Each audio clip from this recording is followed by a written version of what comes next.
Tesla full self-driving. Now, I'm one of the people that have been waiting for FSD, which is full self-driving, for the longest, since forever. And I wanted to give my impression about full self-driving. Now, Elon Musk have been offering or talking about full self-driving since like October 2020. So we are in October 2020. No, we are in February 2023 now. So it's been a couple of years. Now, I'm one of those people that believes that we will get full self-driving, right? But what idea comes to mind when you hear full self-driving? Personally, what I think is I'm imagining a car that could take you places wherever you want to go, right? It steers itself, brakes, accelerates, goes from point A to point B. Once you're there, you can get out the car and the car will go and find parking on its own. Find parking, you go to wherever you need to go, supermarket, store, work, anywhere. And then comes back to pick you up whenever you summon it on your phone. That's to me full self-driving. Not only that, but I'm expecting a future where you could set it to work, to go Uber, and it'll do a full day work, drive people everywhere independently, and then come back. Now that's asking for a lot. You know, it's like, really, that's like a movie. What are you talking about? That's not going to happen in real life. Now, I think in the past, one of the big problems, or there are many big problems that's happening with full self-driving, is that no car has the energy to do all of that, to accomplish all of that. We're talking about a giant car, well, a car being able to do all of that. And there should not have been enough energy to get that done. Not only that, but AI, artificial intelligence. You need intelligence to do all of those things that human beings can do. You can get behind a car and drive it, stop, accelerate, and do things, right? Can you get a computer to do all of that? And we live in an era where we have Chat GPT, where you have computers making decisions and doing things for you. And on a computer is one thing, mistakes happen. You could just reset it.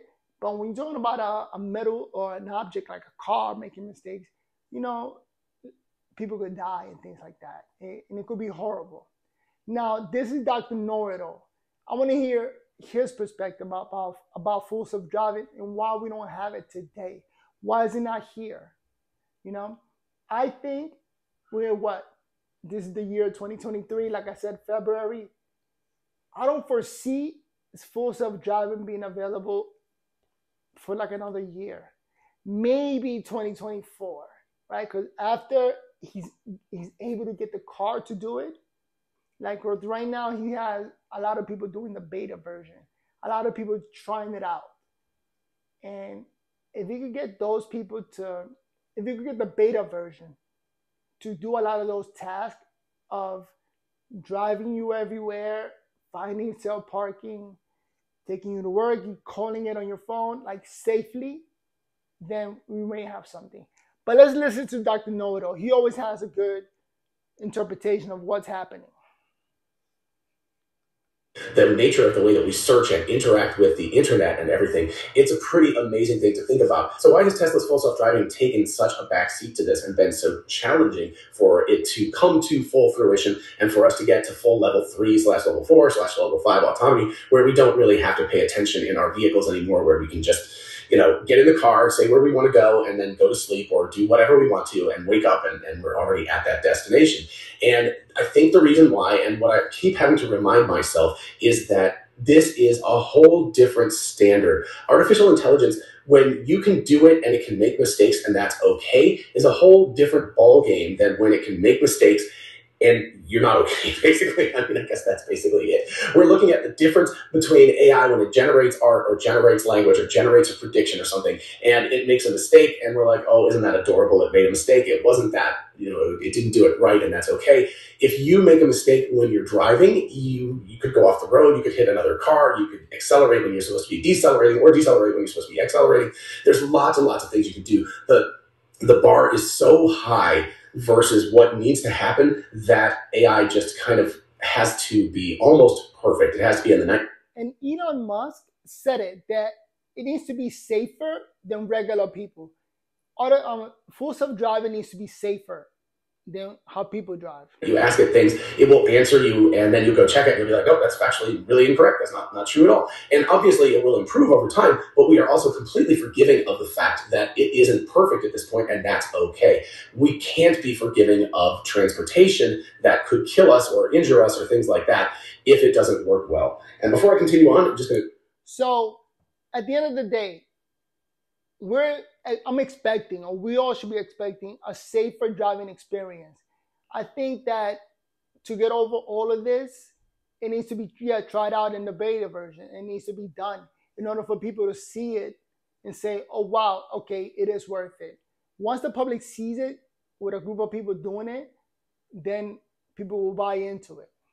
You name it, it's got a ton of stuff. It supports your gut health. So I'm sure I'm pausing it while he's talking about something else. At the end of the day, we will get full self-driving. I think expectations will be met. It's just taking forever. And then Elon Musk, like always promising at the end of this year, he keeps repeating that year after year. It's just, people got to be patient. And I see it happening. It's a matter of when. So 2024, I see full self-driving going around. 2025, I'm expecting you being able to send out the car to work for you and earn you some money and get your money back, because Tesla cars are expensive.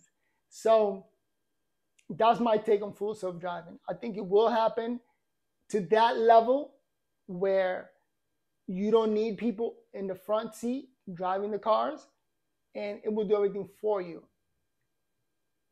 It's just a difficult task that will happen. We have the cars available. We have the energy. The car has the energy to get it done. So it's a waiting game. Let's see what else Dr. Noel got to say. For them, they talk about Google and the rock stars that are there. They talk about, Amazon. They talk about Facebook, et cetera, et cetera. There's lots of very, very bright, intelligent people working in this space. Sorry, my dog is attacking the computer. So anyway, they talk about this in this space where people are making this amazing progress. And I think what's happened is that between the fact that you've had a little bit of over-promising and under-delivering, and the fact that, again, you can't allow this technology to be 100% in control until the moment where it is very close to 100% safe, has masked the fact, has made people think that Tesla is not making the kind of progress that they are, and that this isn't going to happen soon. Now, again, being very, very optimistic, I had said the end of 2022. It could very likely be the end of 2023 or sometime in 2024 or something like that. But when it happens, it's going to happen. Remember, this is Tesla. So when it happens in the United States and Canada, at the very least, where it's being tested right now, when they turn the switch on, it's not going to turn on in one city for a very limited use case in another city and things like that. It will turn on for everywhere that it is legal. And by the way, it is $15,000, right? Like I bought the Tesla, but I didn't buy the full self-driving because $15,000 for something that is not there yet. It's going to come on. Like he said, they're going to turn the switch on for everybody. But when they do, then I'll think about buying it. But $15,000 is a bit too much for now. Traffic lights, there's nothing along those lines. It seems like that is a very good potential case. The one downside, of course, is you're traveling very, very quickly. But this is the sort of simplified case where the car should be able to drive itself, even using the 5-year-old hardware software stack that is currently being used on the highway until we see version 11.3, which should roll out very, very soon, I hope. But even until that point, we're looking at software, even though it's quite old, that we're... So shout out to those people trying it out and doing it in the road and are confident behind it. Right now, I could just drive, I could get it to... to safely stay in the middle of the lane. The car does that automatically. That's as far as I go. You not having to pay attention, that is still a lot of very, very valuable time that you can make up. Just getting down to South Georgia, it took us over 3 hours. I think it was about 3 hours. All right, so I want to leave it there. At the end of the day, full self-driving is the future. It will happen. We just got to be a little bit more patient. I do believe in it. I'm not going to look at Elon Musk timelines anymore, because he's very optimistic about it. And whatever he says, I'm doubling it. So he says by the end of 2022, we're going to get it. I believe we're going to get it by the end of 2024.